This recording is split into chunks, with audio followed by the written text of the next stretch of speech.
So thank you everybody for joining this IFSF API panel discussion. My name is Erwin Bijvoet. I will be the moderator for this session. And let me introduce or start by introducing our panel members. So the first one is Gonzalo from Oriontech, and Oriontech is one of our key suppliers in our API development, supporting us throughout the journey. We have Ian A. Brown, used to represent BP in the board, and now joined IFSF focusing on API strategy and the collaboration with Conexxus. Then we have the other, Ian S. Brown, leading the payments area within IFSF. John Carrier, our project manager and one of the initiators of the API development in IFSF. Lonneke Driessen, who was happy that we have her in this panel discussion. She's from the Open Charge Alliance, and they are developing standards for communication with EV charging points.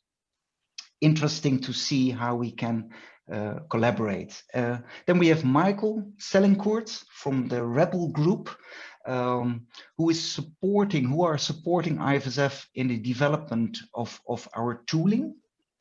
And then finally, Nick Allen from P97, who joined IFSF together with Mirko, representing the technical associates. So we have a nice mixed panel, and the idea is to get everybody's view on our API development. I've prepared some questions. For each questions, I want to ask the panelists to stick to 5 minutes so that everybody has a chance to get to their questions. And I've also slotted in some time to get questions from the audience. So feel free to share. Don't hesitate to interrupt. It should not be too much. We have to be strict on the timing, but it will be good to have some sharing and some discussion. And let me start with John. So the first question is about the APIs that have been developed for the dispenser protocol, replacing the IFSF LON protocol. And my first thought was, how are we going to transition? Because now we have all our pumps talking IFSF LON. So my question is, can we have a mix of the old IFSF LON and the new API-based protocols at the same forecourt, in order to facilitate that transition? Yeah, it's a really practical implementation, operational question, Erwin. And you know that we're thinking of ways to try and make that easier for people. And clearly there is I've proposed about a year ago, and now we're getting down to the details. A software bridge that will make that link. Now, I was thinking of the bridge in order to help us with certification and to check that the API dispenser simulator works exactly the same way as a non-API dispenser simulator. So my view was that I needed this bridge to be able to execute the existing test scripts, and if anybody's looked at the IFSF dispenser test scripts, there's 3 of them, and they total about 6,500 tests. Most of them are static tests, but there's also a lot of dynamic testing in there. But of course, that original dispenser simulator we've got also simulated EV, and it also simulated the alternative fuels, hydrogen, LPG, and everything. So we got those test scripts that were really quite comprehensive, and we really need to reuse them. And so I was trying to think of a software bridge to enable us to test the API simulator to make sure it was compliant and therefore compatible. But a few days ago, this is so how clear this is, a few days ago, Ian next to me, Ian Brown next to me, the EFT workgroup leader, said, but this sounds like it's something that needs to go on sites. And of course, yeah, the sites will need something similar, this bridge, to enable them to cooperate, you know, to coexist, a new hydrogen API-based dispenser with the existing forecourt, and the same really for EV. And one of the things that, you know, that we talked a few days ago about was potentially a software bridge to the OCPP 1.6 and 2.0 protocols. It's all at the moment under development and thought. I've got Gonzalo thinking about the software bridge, and I've got Callan thinking about potentially a hardware bridge. But actually, with discussions over the past 2 weeks with Callan, we don't need a hardware bridge, because if you remember, the existing IFSF protocol works over TCP/IP. So it's only a configuration change to go from a TCP old-fashioned TCP dispenser to a new web services-based dispenser. I don't know whether Gonzalo or anybody else wants to add anything, but this is new. This is a project that I'm trying to do for next year, just to prove the interoperability of the API-based dispenser. And Michael Selincourt from REPL, he can tell you that the forecourt device control simulator, actually you have an option. You can either select an internal fueling point simulator or go out to the dispenser simulator. And this just proves how simple and easy the API integration will be when we get around to it, of course. Yeah. So typically thinking about the introducing APIs for communication on the forecourt will follow latest technologies. It will open up the forecourt, but if it would require the POS or other dispensers to migrate to this new protocol as well, that it may be difficult to implement. So I see an important role in having that transition set up. And then, as you suggested, supported by bridges, hardware, software. We're not. Erwin, bridges are just not new to us. We've had bridges in the past. Do you remember that? You'll remember this from times gone by. Do you remember we used to have that thing called the enabler? It was a company called ITL. They had something called an enabler, and what they did, and the enabler was to provide that transition between the old and the new. So just like the DOMS box as well, and many of these forecourt controlling, they will provide both the IFSF protocol and any of those 30, 40, 50, 60 legacy protocols. Well, the IFSF binary coded decimal protocol is now one of those. It could be one of those legacy protocols as far as an API dispenser is concerned. And so we will have these they're not boxes anymore. We will, because it is pure software, and that's something which, you know, relating back to flexibility, what Mark just talked about, it's just software now, and downloading software to a site is a little less difficult than having to take a hardware upgrade. But I mean, this technical experts, Michael's here on the call, Gonzalo's on the call, and Gonzalo's really helping me with this architecture for a software bridge. I don't know whether Gonzalo or anybody else wants to add to this. We had some discussions with Callan, and basically the idea was that this would consist of a software piece and a hardware piece. The hardware piece could be Callan's bridge that converts TCP to LON, but it will have a single API that will hear the database calls and processes.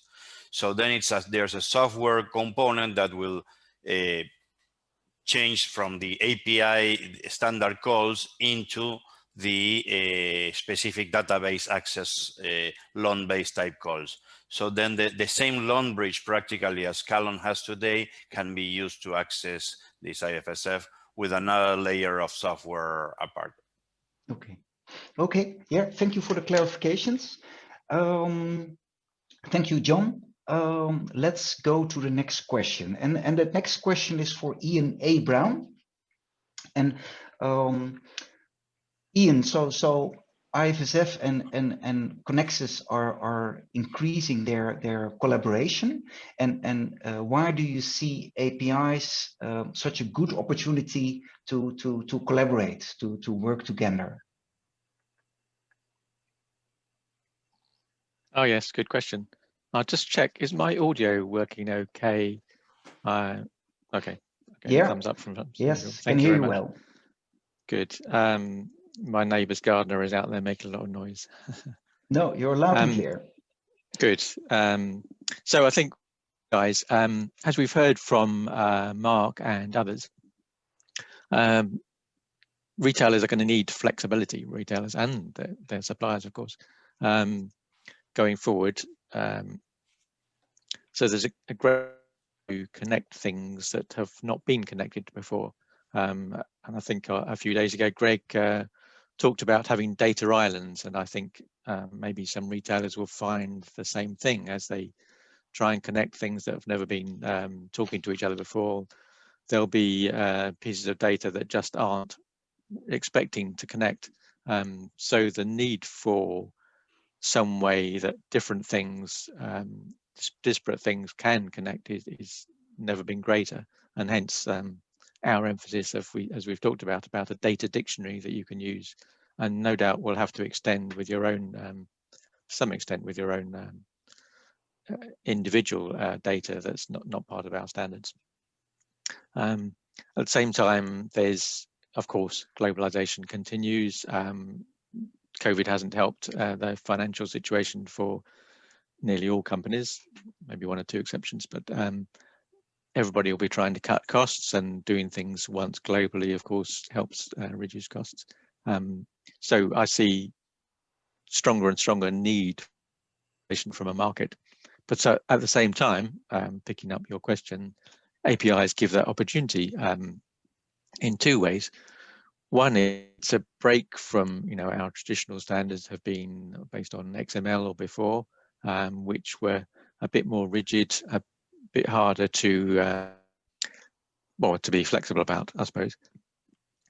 But we're breaking from those. Also, Conexxus and IFSF perhaps historically have come from different directions. IFSF started on the forecourt area and worked up to the shop and going beyond, and Conexxus started in the POS back office and came down. We met in the middle and had some duplication there in the past. But the flexibility of APIs give us a chance to get rid of that, because the API breaks the flows, if you like, down to small messages, and each message, a different retailer could put together a different combination of messages to have a different flow from another one. So that might allow, if you were following in the past a Conexxus or an IFSF flow and they were marginally different, you could keep those but use the same APIs, because actually it just has the data contents and allows you to do that. But even so, the API is new technology. Everybody will have to build something new. So for a retailer and the suppliers, really, it's that time. If you're building something new, just build it in a single global way, and that's the most obvious benefit that we have using APIs for global standards. Okay, thank you. And do you also see now that both organizations are developing standards, that a focus, for example, IFSF focusing on forecourt, and while Conexxus continue to focus on developing APIs for the shop? Interesting question, and interested in other people's views on this as well, I suppose. But in my view, of course, we've brought our existing standards and used the knowledge that was built up on both sides to bring our existing standards to APIs. So there's that wealth of knowledge. If you look at our members, they're both whether you're a Conexxus member or an IFSF member, you're interested in the whole of the retail, convenience, fuel area. So I think there's a lot of overlap in the interests of our members, and that should be. We want, if we're going to achieve a global standard, it needs to work across all the regions, so European, Asian, and the other regions. Okay. Yeah, so I think that will disappear, I hope. Okay, thanks. Okay, over to Nick from P97, and Nick, your company is very active in mobile commerce, and how do you see the role of APIs in this mobile commerce area? Thanks, Erwin. I mean, yeah, when it comes to mobile commerce, I mean, APIs are fundamental to the enablement of mobile commerce. It couldn't survive without them because they enable the critical integrations that allow mobile commerce to work. And I like to think of this in two ways in terms of the what and the whys. So in terms of what, fundamentally, as I said, APIs enable the service. They enable the pump. They enable pump, pay at pump and pay in store through the integration with the site system. They enable other services beyond the site. We're working more and more in parking and EV charging, and that's all driven by APIs. Second, they create the link to the loyalty scheme. The thing about mobile commerce that puts it different from mobile payment. Mobile payment is the ability to just pay with your mobile. It can be a tap and go. Mobile commerce is a much more engaged customer experience. And that's not just enabling payment, it's enabling a link to loyalty schemes, and that's API driven, and that's earn, burn, and pushing of offers. It also enables the payment flow, because mobile commerce players have to talk to a payment processor, a gateway, or an acquirer, and that's often API driven. They also enable the data flows that allow smart things to happen. So the smart analysis of customer data, of third-party data. An example, you may want to push an offer to a customer who likes cold drinks when you know it's a hot day. And so you can, through APIs, pull in weather data, and you can crunch your data together and you identify the right customer with the right offer for the right customer at the right time. And just go back to my first point, but if you think about the broader transport ecosystem, ride hailing, car sharing, heavily driven by mobile commerce and APIs. So really it's the lifeblood of what mobile commerce can enable a retailer or another third party to achieve. And I just want to come back to a point Ian made, and it's finally this question of single global standards, because, and I'll come and talk about in a minute, what we find partners are looking for is the ability to scale quickly. So if they're a retailer with multiple POS providers, for example, across geographies, they don't really expect, they're looking for a single standard so you can scale quickly. So that's kind of the what. If I think about the why, and I'll come back to this again maybe a bit later, it's why have APIs and why have standard APIs? And I think it comes down to 6 things. And this was reiterated in the TA session earlier on the week. One is the ability just to have standardization, simplicity in a world that's increasingly complex. And we think in a world where many of our partners have stretched resources. It therefore gives you interoperability and compatibility. So they're kind of the core of it. What does that allow you to do? It's more rapid time to market. You know, the ability to move quickly, which is driven by shorter development times, ease of integration with global partners, and fundamentally lowering the cost for both providers, be it like a site system provider or a mobile commerce provider, and the client. So standardization, interoperability, speed to market, in terms of deployment, but also shorter development times, ease of integration, and lower cost. I'll leave it there in terms of what it brings to why it's important to mobile commerce. We may want to revisit some of it a bit later. Okay, thank you, Nick. Yeah. The next question is for Michael from the REPL group, and REPL group is a partner for IFSF, and what technologies and tools are IFSF and partners using? Thank you, Erwin, and thanks for having me back. This could be a whole talk in itself, so I'm just going to have to touch on a lot of things very quickly. But I am easy to find on LinkedIn if anybody has questions afterwards. The first and most fundamental set of tools in use are the ones that David and John went over in their demo yesterday, which is the Open API specification language, formerly known as Swagger. That's the language which lets IFSF and Conexxus define the new APIs in a precise and machine-readable form instead of mere English. If you don't know OAS, anyone in the audience, but you have heard of WSDL or XML schema, you get the idea. And then again, as in the demo we had yesterday, for managing this code, we're using the industry standard code management tool, Git, in this case, inside GitLab, but there are other suppliers available. If you aren't in software development, you can just think of Git as sort of the world's most pedantic collaborative change tracking system. So with those tools, Open Retailing can codify its API designs and manage those standards over time. Formally specified standards are very long and technical, and they're difficult to review by eye. So first of all, Conexxus introduced a tool called AJV, or another JSON schema validator, which I believe can be used to find anything in an API design which breaks the sort of underlying formatting rules. Then on top of that, my colleagues and I have been working on what we call the Open Retailing Spec Validator, which is a tool which reads API specifications and tries to spot anything in them which might be valid, but isn't the way that IFSF or Conexxus says it should be done. It can't spot everything, but of course it can read through a 10,000 line API design in a matter of seconds. So it's really been a time saver.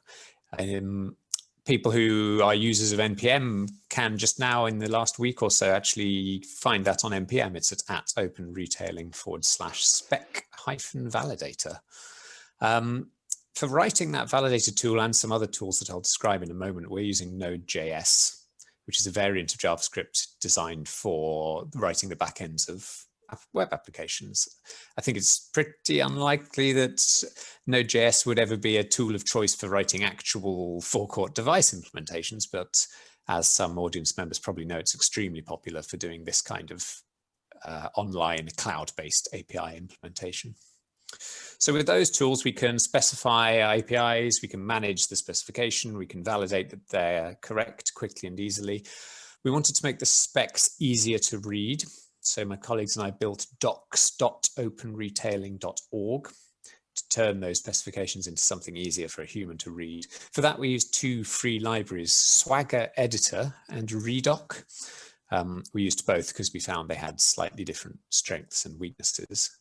That website is available to registered Open Retailing members only, but it's not publicly available. To make that possible, we used Passport and OAuth, and we used GitLab to manage the identities of the users. The page is hosted through AWS CloudFront. And then finally, the actually fun part, building reference implementations of the APIs themselves. We saw the Oriontech simulators, which are very sophisticated, yesterday. I believe those are written in .NET. We are using Node.js for our own. We use the popular library Express to make that easier. And the nice thing about Node is that it's really portable. So in the past, we've hosted these APIs on Azure, Microsoft Azure, and now we're moving more towards Amazon, towards AWS. To create instances of that, we are, as the next stage, looking at using Docker to replicate these API implementations easily. And then we hope to host those on AWS Elastic Container Service and Fargate. That is a lot of jargon in a very short space of time. But as I say, I'm available to answer questions, and I may do. I could that it just says it is a lot of jargon in a short space of time, but people can just look at the frequently asked questions, Erwin. Nearly every piece of jargon that Michael's just said, there is a definition and an introduction and a sentence about it in the frequently asked questions. It really is a good place to start. Thanks, John. That's a great point. Yes, good. Plenty of those are available. And if you missed the list, I've got a visual aid for you here. Thanks, Erwin. Yeah, thank you. What I see is that where we initially focused on tools for developing the APIs, we now see a shift in tools to publish APIs, to visualize APIs, to allow easy consumption of those APIs. Yeah, you did a great work in developing the API portal and together with Gonzalo, so that we can publish our APIs in a way that our developers recognize. And so that's what I see changing in the tools area. I forgot Postman, but then Postman is like oxygen, isn't it? It kind of goes without saying. Oxygen, yes. Good. Any questions from the floor to any of the panel members, whether it is in the area of tools or e-commerce or payments or charging? Please post them in the chat window, and we will pick them up. But if not yet, please think about it, because there will be more time slots available to raise them. But let's go to Lonneke from the OCA.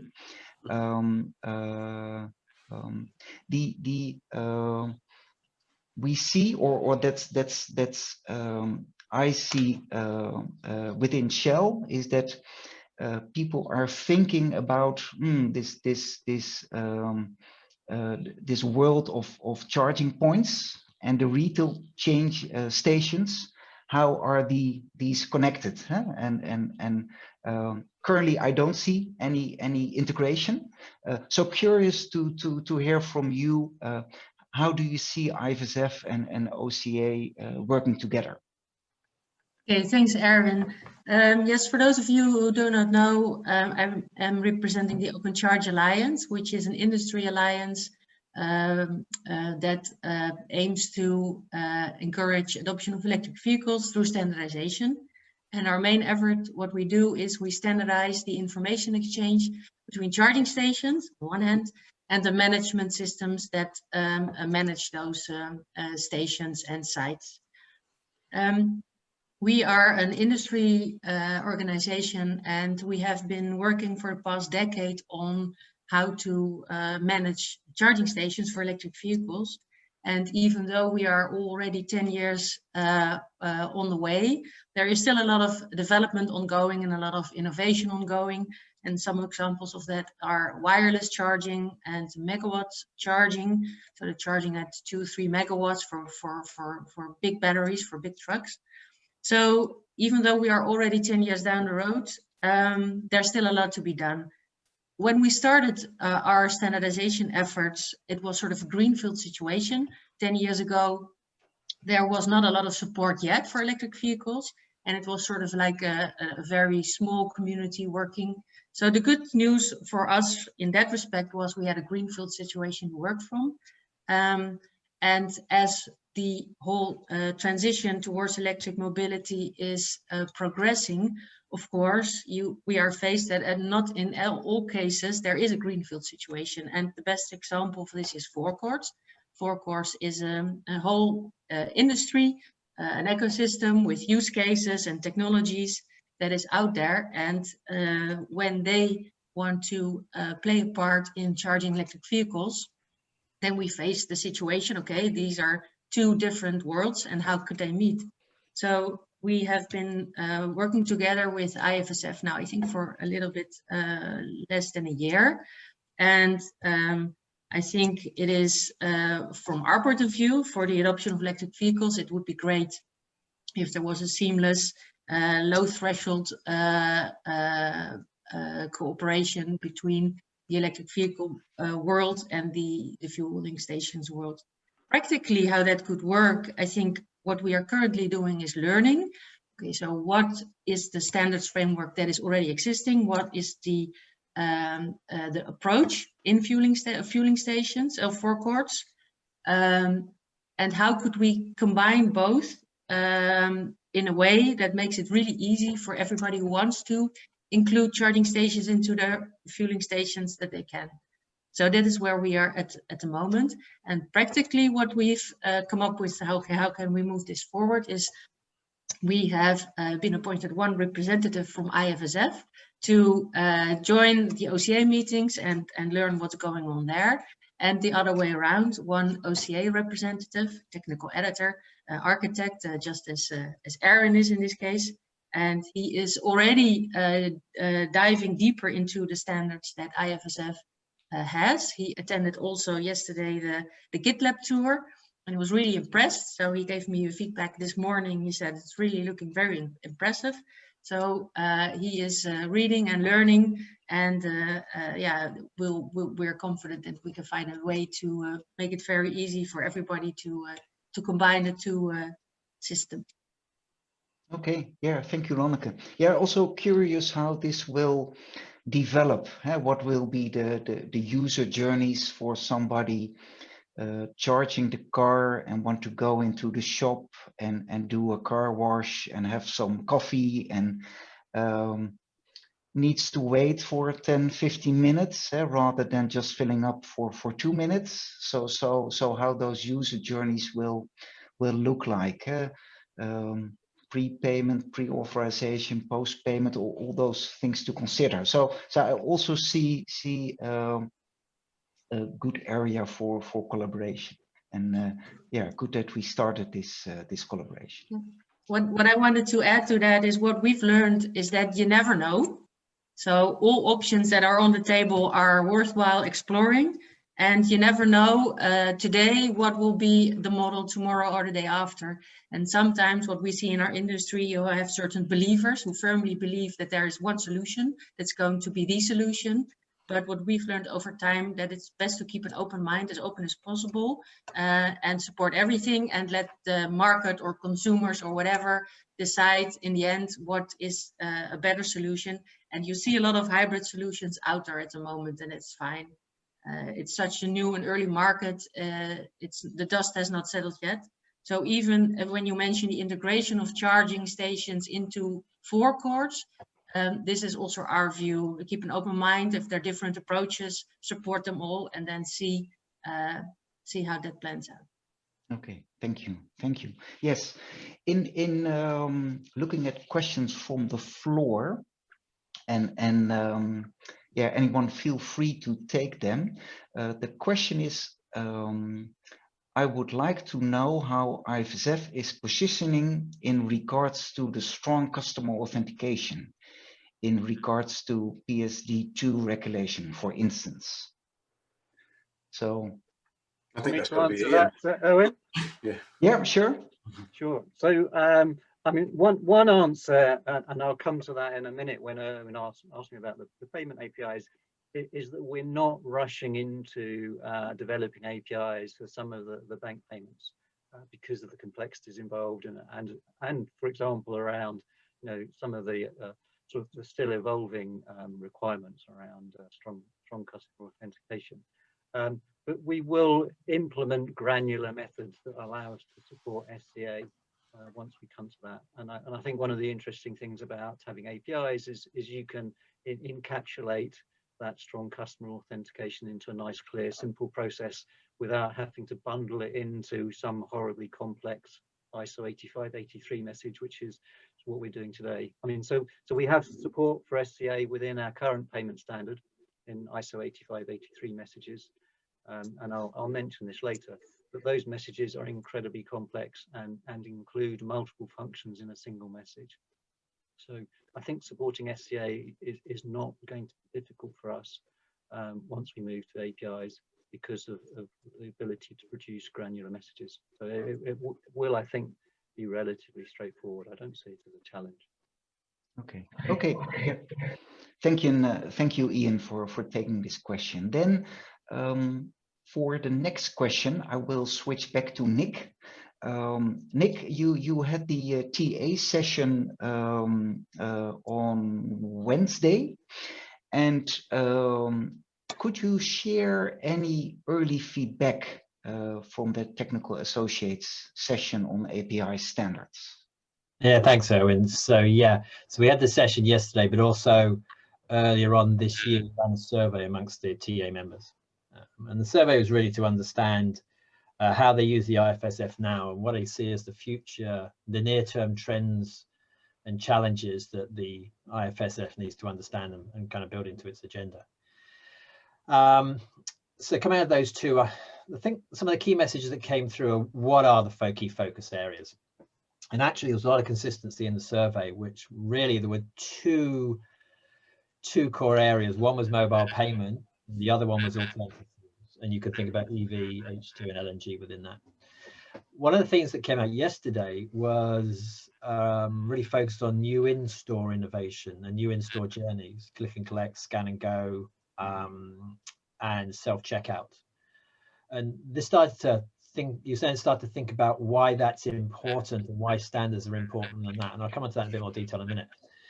But building on what I said earlier about what are the themes that, so those are the areas, but then the behaviors and the whys that are important to the IFSF Technical Associates, and they were clear. And we need to remember that if you think about the whole membership of the IFSF, there are 151 members, I think, at the latest count, and 143 of those are TAs. So what we've had this year is the chance to listen to the TAs. And so think about some of the things, some of the whys. One I talked about earlier, standardization. Many of the new areas that this sector is facing, is looking at, are moving fast. And the demand from retailers may be moving ahead of the development of standards. We had a good discussion yesterday about does the IFSF get ahead of the innovation and develop the standards in advance, or does it play a bit of catch up? And I think it was Adrian Felton who said you're seeing a zoo of technologies emerging, and how do you manage that in terms of standards? So you let it run and then you try and harmonize later, or do you try and get out ahead? And I think that's a real challenge for the IFSF, but it's really in the mind of technical associates, because they can't wait for the standard. If you've got a retailer who says, I want to integrate, I want to enable this service, there's no standard, the provider will go build one. But I think what we're seeing from the members is some of the understanding of the benefits of standards about and the value that the IFSF brings. I talked about earlier interoperability. One of the things I wanted to build on a bit more was the more rapid time to market. And you could think about this at a micro level or macro level. You could say, I'm gonna try. Me as a provider to a retailer, I can build a bespoke and I can help that retailer get to market quickly. But when you think about some of those new areas in retail, scan and go, self-checkout and click and collect, what I think we're going to see, and Mark touched on this a bit this morning, is how does this sector, fuel and convenience retail sector, put itself out there as a real destination for some of those new innovations around convenience, and building a perception that you can get that at a convenience store on a forecourt. And if that's your mindset, then standards are really important, because then the whole sector has got to move quickly to respond to the customer need. And one thing we came out yesterday is how can we move as fast as we need to be to meet the customer need? And I think it's a real challenge, and I think that's where many of the members who are in this space are the challenges they're grappling with. Another point that came out in the survey, really didn't come out in the conversation yesterday, but it came out in the survey, was the lower delivery costs that I touched on earlier.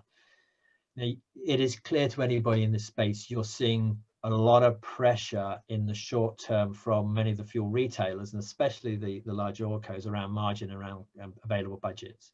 You see that this year, you're going to see it into next year, maybe slightly after that, as they look to grapple with the impact of COVID on the share price and their available budgets, but also as they manage energy transition. So anything, and the members, I think, see that pressure coming down. So the standards can help address some of that, because you reduce the cost to develop, and you reduce the cost to deploy.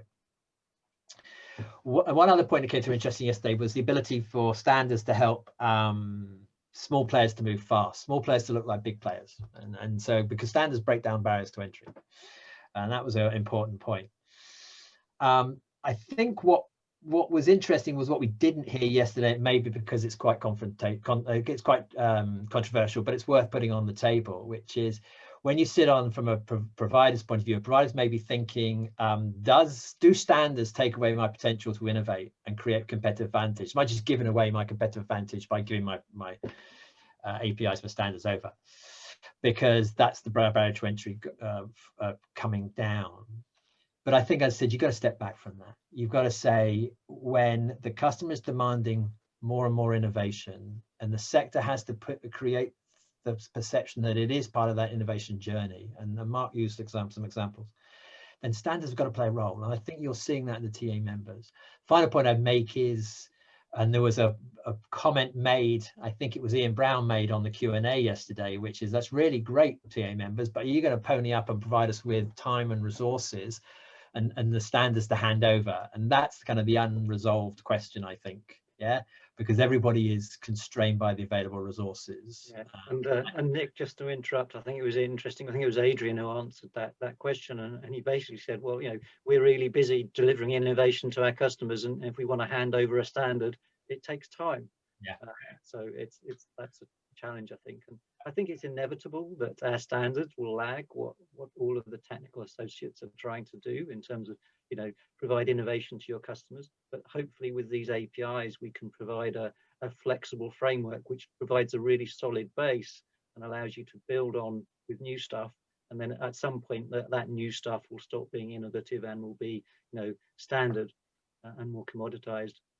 Yeah, and I don't think it's absolute. I think it's relative. Yes. I think the more the members, we as an IFSF, so all of the members, the fuel companies and the TAs work together on kind of that direction, it can only get better, and obviously with Conexxus as well.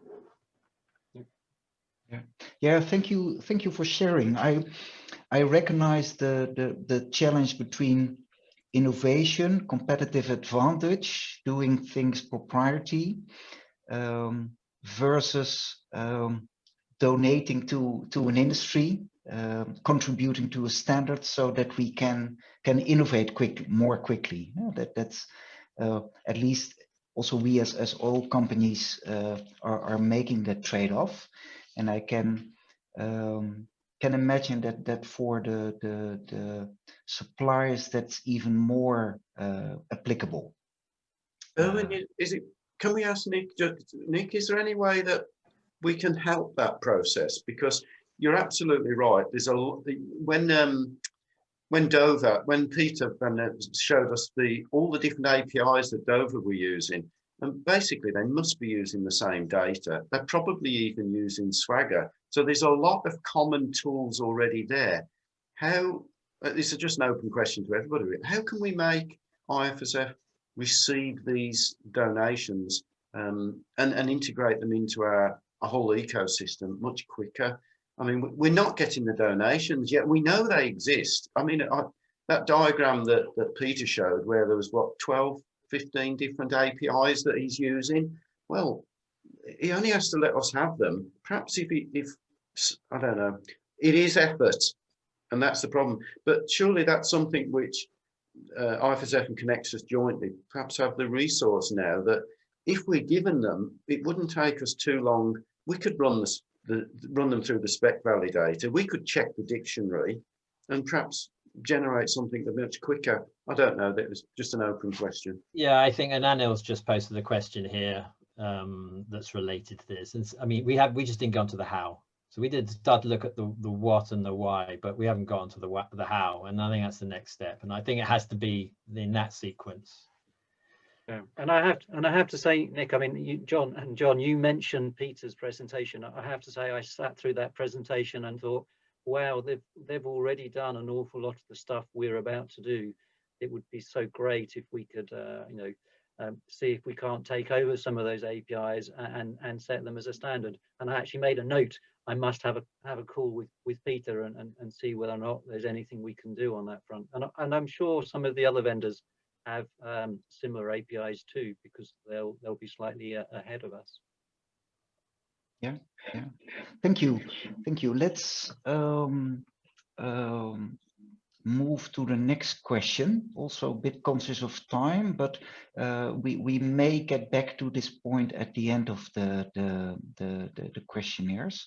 So Ian, we will stick with you. So can you share what IFSF is doing now about the payments related APIs, where we have those 20 years old ISO 8583 protocols?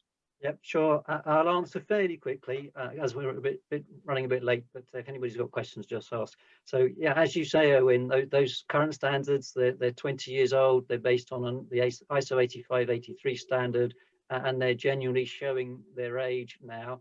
And I think one thing that's worth emphasizing is they're not just, although they're called our payment standards, they don't just do payment. They do a lot of other things as well, particularly loyalty. So one of the things we're trying to do is separate out those functions and have a payment API and have a loyalty API. So if I mention loyalty first, there's a couple of things going on. We've got joint work groups, so we are trying to do this jointly with Conexxus for POS to EPS and for loyalty. Interestingly, we're recognizing now that there is significant overlap between those two work groups, because when you look at the actual functionality in those standards, although they're currently, there's a standard for loyalty, which is about how the loyalty host works. There's the EPS standard. They're kind of device centric. Actually, when you look at it from a functional basis, the POS to EPS has some loyalty functionality. It has some payment functionality. It has some customer interaction dialogue control functionality. And we're actually in some ways reimagining the current standard and what it needs to do to try and break out those different functions and make them more granular. So one thing I would say is if anybody is using our current standards, loyalty or POS to EPS, I'd really encourage them to come and join these work groups, because we are doing a bit of a drains up review of how they work and how they should be broken down so that we can provide granular APIs, which hopefully will be flexible for what people want to do in future and easily extensible as well. So for example, at the moment, if you have a loyalty offer, there's one sort of bunch of data that defines the offer and lots of optional fields which go with it. And we're now talking about defining what we call offer types. So we'll have one offer type, which is a discount on the price of something, which have its own data requirements, and have another offer type, which is part payment for something with points, which has a different set of data requirements. And the idea behind that is, as new as the loyalty marketing guys come up with new clever ideas, we can just introduce new offer types without having to fundamentally change the whole standard. So we're working on that. On the payment side, I think one of the things that's interesting about payment is the payment infrastructure that we work with. The chain of acquirers and hosts that go through to the issuers are very complex, and ISO 8583 is very heavily embedded in that environment. So bringing APIs to that environment and having them work end to end through that chain is a long-term goal. So rather than try and build an API for that environment now, which would have to be fully backward compatible with ISO 8583, which will limit our opportunities, we've set out to develop a new payment API for closed loop cards, so fuel cards or similar cards, in a cloud environment, so card not present. So that's something that will support EV charging, for example, support mobile payments and web-based payments if there's a need for that. So we're pretty much starting on that journey right now and defining the use cases that we need to support for that. But I'm hoping that we can do that relatively quickly with some of the learning we've acquired from the work that John's been doing on the general API architecture, and also the learning from the loyalty discussions we've been having with the loyalty work group with Conexxus. Okay, thank you, Ian, for sharing. Very interesting, and it also shows the importance of that collaboration with the OCA. Yeah. Then let's first over to Gonzalo. Gonzalo, in this is a returning topic, but also would like to hear your view in what are now the key benefits for our members to use IFSF APIs, standards, and our dictionary, while it's actually also easy to develop their own. Well, above all, interoperability, but also, as Mirko mentioned yesterday, there are other benefits to embracing the standards. They include rapid time to market, shorter development time, ease of integration with global partners. But all this was also gained with the first generation of API standards. So why embrace the APIs? I think that one of the things of the REST APIs now is you had before a problem that you had to deal with underlying messaging, then data entities, and finally with actual messages. All that had to be dealt to create a standard.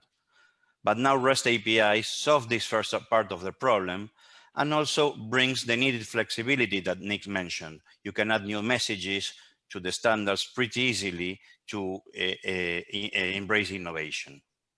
But if on top of this, we add a data dictionary, we start sharing a common glossary of entities to solve the second part. And this also will help, for example, IAN to make faster the EPS integration. So data dictionary will give a common set of elements to work together. And also it will be a consistent set of elements, because as Ian Abrams said on Tuesday, a pump can be called dispenser, fueling position, and so on. So having a common set will provide us a common ground for developing the APIs. So with all this, we have a common set of schemas, and this will reduce the integration error, the effort to develop all this design and integration. And so having now the standard APIs, what you will have is consistent messaging, but you will also gain access to the set of additional utilities and test tools that we are currently developing. We have developed already the dispenser that was presented by David yesterday, but also price pool, ATG, and car wash are under development. These are all developed in .NET using standard Microsoft development processes, so probably members will even partially reuse code as they did with previous simulators. And also we showcased in previous meeting the use of Postman and Newman to automate both static and dynamic testing. Data dictionary will be kept updated, so it is fair to say that this is a future-proof investment. And as John said previously, when IFSF protocols were implemented, oil companies were able to significantly reduce interoperability lab cost and integration testing. So it will not be surprising that all major retailers will include mandatory API compatibility clauses in future tenders. And what I think is that if you have an API in place or design a new one by donating it to IFSF, it will be beneficial for you because you will have an upper hand as you will already have most of it working.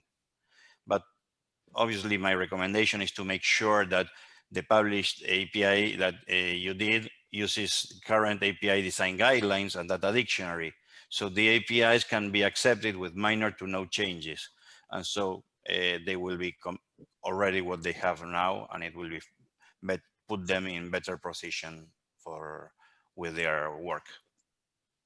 Thank you. Yeah, I think the role of test and certification tool will also be important in this whole API journey. And thank you for sharing. Yeah, the next question is for Lonneke, what we noticed is that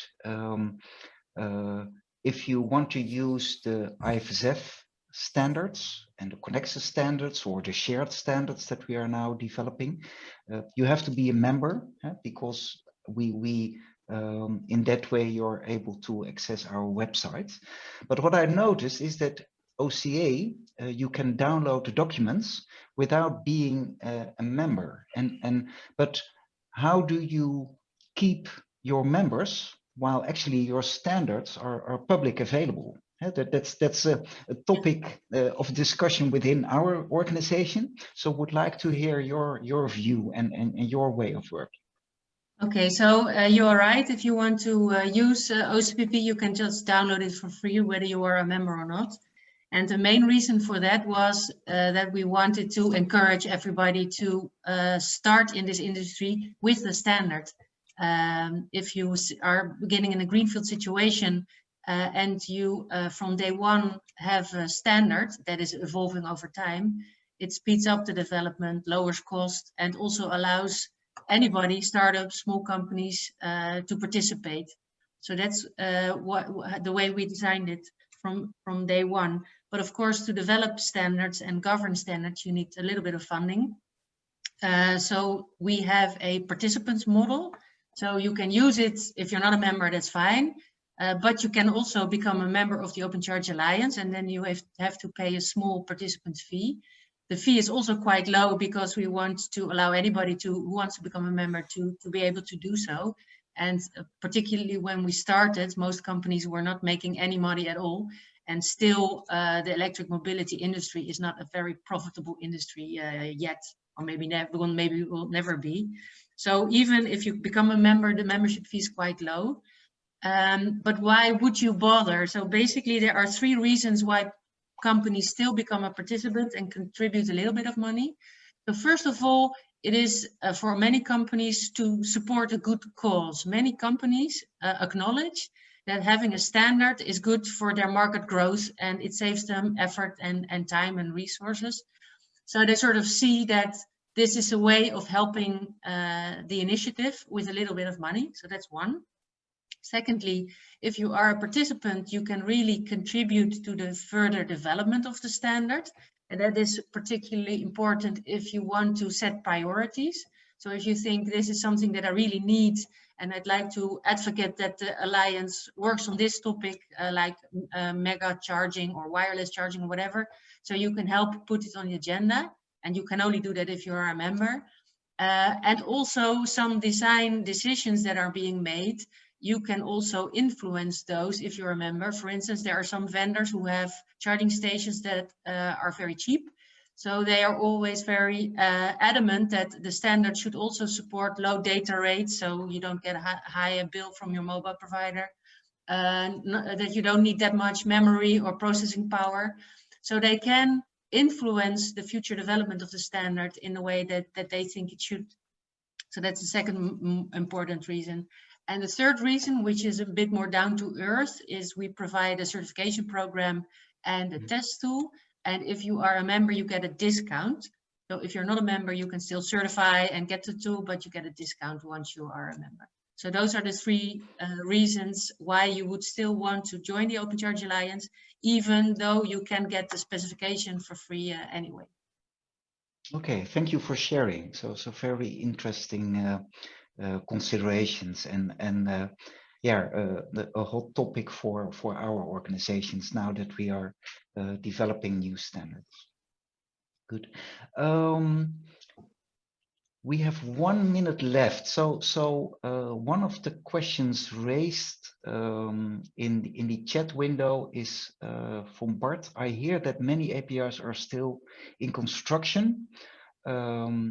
If we move to these APIs now, will we not have a higher cost to adapt afterwards to the adapted standards? Yeah, fair challenge. Who wants to take this this question? Yeah, John.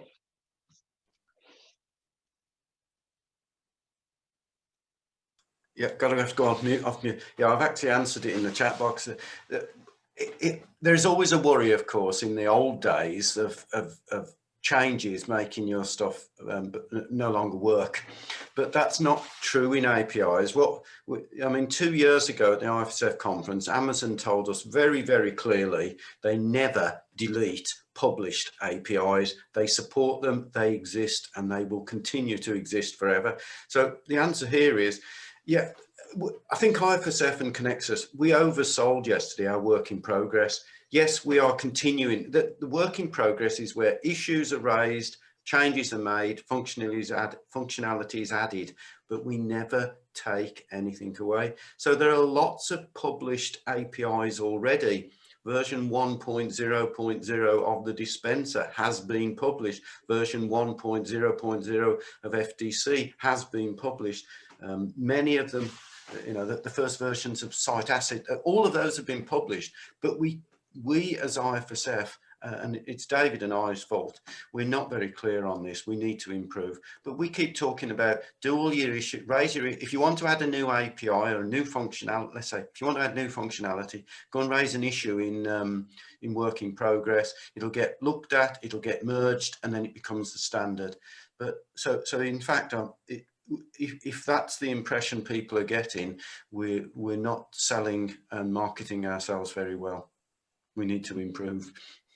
Yeah, thank you for taking this question. And then the last question or suggestion I want to do is from Parag Shah. Perhaps a consideration for IFSF is to work with the TAs to come up with some commercial framework to enable delivery of the API in an operational environment. Yeah, it's a good suggestion. It is also, do you need a framework, or do you work for the good cause, as Lonneke was referring to? Anyone who wants to comment on this?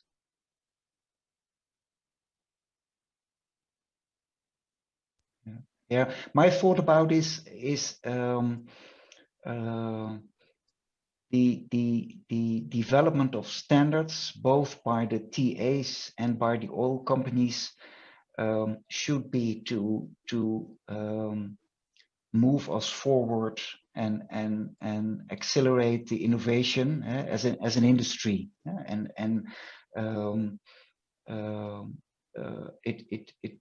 there should not be a need for additional commercial frameworks. That's my view. Outside the standard project work, which will be there anyhow, but I think I also what Nick shared, and very pleased with these considerations that he shared in the view of the TAs, to innovate together and do that based on standards, so that we can move more quickly. Yeah, I was going to maybe just add to that, just sure. To say, I mean, IFSF aims to be a relatively low-cost organisation. So in terms of commercial framework, you know, we're not going to be able to pay organisations to work with us on standards. But as John maybe touched on, if there are pieces of work that are required to bring an existing API or donate an existing API into a standard, then that's maybe we can pick up some of the work on their behalf. Okay, yeah, thanks for sharing.